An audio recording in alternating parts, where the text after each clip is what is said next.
സുഹൃത്തുക്കളെ, ഒരു പുതിയ വീഡിയോയിലേക്ക് സ്വാഗതം. എന്താ ഇപ്പം ഇങ്ങനെ നോക്കണമെന്ന് ചോദിച്ചിരിക്കണ്ട. ദശ ഇങ്ങനെ നോക്കണമെന്ന് വെച്ചാൽ വരുന്ന സാധനം കണ്ട് നോക്കിയതാണ്. അശ്വിൻ ഇങ്ങനെ വന്ന സാധനം കണ്ടോളി നിങ്ങൾ.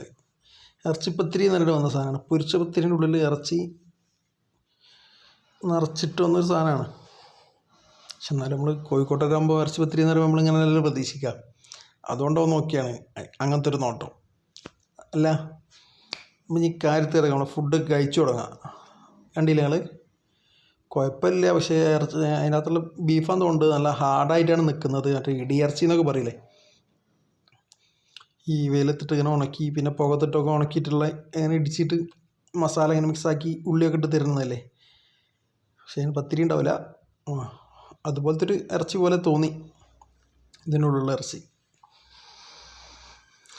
ഇത് ലൊക്കേഷൻ വേറെ എവിടെയല്ല, നമ്മളെ കോഴിക്കോട് പുതുതായി വളർന്നുകൊണ്ടിരിക്കുന്ന കോവൂർ വെള്ളിമാട് കുന്ന് ബൈപ്പാസിലുള്ള ഫുഡ് സ്ട്രീറ്റ് തന്നെയാണ്. അവിടെയുള്ള മിയാമി ഗോഡ് എന്ന് പറഞ്ഞ റെസ്റ്റോറൻറ്റിലാണ് നമ്മൾ കയറിയിട്ടുള്ളത്. അവിടെ ഷവർമ ഉണ്ട്, അതുപോലെ തന്നെ ബിരിയാണി ഇങ്ങനെയുള്ള സാധനങ്ങളൊക്കെ ഉണ്ട്. നോർമൽ റെസ്റ്റോറൻ്റായിട്ട് അവിടെ വർക്ക് ചെയ്യുന്നുണ്ട്. അതുപോലെ തന്നെ വൈകുന്നേരങ്ങളിൽ ഒരുപാട് കടികളൊക്കെ ഉണ്ട്, സ്നാക്സ് ഐറ്റംസൊക്കെ ഉണ്ട്. ഒരു വെറൈറ്റി ടേസ്റ്റ് ആയിരുന്നു. അതുപോലെ തന്നെ വെറൈറ്റി പ്രൊഡക്റ്റുമാണ്. ഇറച്ചിപ്പത്തിരിന്ന് നമ്മളെ നോർമൽ കോഴിക്കോടുള്ള ഇറച്ചിപ്പത്തിരി അല്ല, ഈ പൊരിച്ച പത്തിരിൻ്റെ ഉള്ളിൽ ഇതിങ്ങനെ ചെയ്തിട്ടുള്ളതാണ്. അതിന് മസാലക്കും വ്യത്യാസങ്ങളുണ്ട്.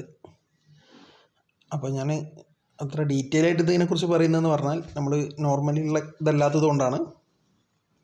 അപ്പോൾ ഈ കാര്യത്തെക്കുറിച്ചിട്ടും നിങ്ങളുടെ അറിവുകൾ എന്ത് ചെയ്യുക, അടിയിൽ കമൻ്റായിട്ട് രേഖപ്പെടുത്താൻ മറക്കരുത്.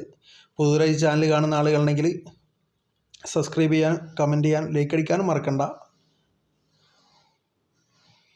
അങ്ങനെ ചായ വന്നിരുന്നു. ചായ നല്ല അടിപൊളി ചായയാണ്, കൊള്ളാമായിരുന്നു. പിന്നെ നിങ്ങൾക്ക് എന്തെങ്കിലും നമ്മൾ വീഡിയോ ചെയ്യുന്ന വിഷയങ്ങളിൽ നിന്ന് എന്തെങ്കിലും മാറ്റാനോ അല്ലെങ്കിൽ പുതിയതായിട്ട് എന്തെങ്കിലും ചെയ്യാനോ പറയാനൊക്കെ നിങ്ങളെ ഐഡിയക്ക് അനുസരിച്ച് എന്തൊക്കെ മാറ്റം വരുത്തണം എന്നുണ്ടെങ്കിൽ അതൊക്കെ പറയുകയാണെങ്കിൽ നമുക്ക് എന്ത് ചെയ്യാം, ആ രൂപത്തിൽ മാറ്റം വരുത്തി മുന്നോട്ട് പോകാവുന്നതാണ്. അപ്പോൾ നിങ്ങളെ സജഷൻസ് ഒക്കെ ഒന്ന് പറയണം. അതുപോലെ തന്നെ ഏതെങ്കിലും ഷോപ്പുകൾ ഈ കോഴിക്കോട് സിറ്റി അറൗണ്ട് അല്ലെങ്കിൽ മെഡിക്കൽ കോളേജ് ഭാഗങ്ങളൊക്കെ ആയിട്ട് ബന്ധപ്പെട്ട ഷോപ്പുകളൊക്കെ ഉണ്ടെങ്കിൽ നമ്മൾ എന്ത് ചെയ്യുക, അവിടെ പോയി ഫുഡൊക്കെ കഴിച്ച് നോക്കി അതിന് റിവ്യൂ ഒക്കെ ചെയ്യുന്നതാണ്. അപ്പോൾ നിങ്ങൾ കമൻ്റായിട്ട് അങ്ങനത്തുള്ള കാര്യങ്ങൾ ഉൾപ്പെടുത്താൻ ശ്രമിക്കുക.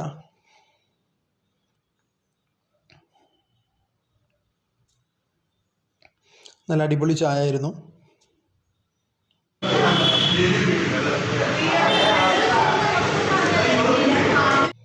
ഈ ഗൂഡല്ലൂർ ചെമ്പാല എന്നൊക്കെ ടീ എന്നൊക്കെ പറയില്ലേ, ഒരു ടീ ഫാക്ടറി ഉണ്ട് അവിടെ ചെമ്പാല. അവിടുത്തെ ഈ ചായപ്പൊടിൻ്റെ അതുപോലത്തെ ഒരു ടേസ്റ്റ് തോന്നി അവിടെ. ഇനി അതാണോ അറിയില്ല, മറ്റേത് ഈ ചായയിൽ മറ്റെന്താ വ്യത്യാസം വരുത്തിയതാണെന്ന് അറിയില്ല. അടുത്ത വീഡിയോയിൽ വീണ്ടും കാണാം. Thank you.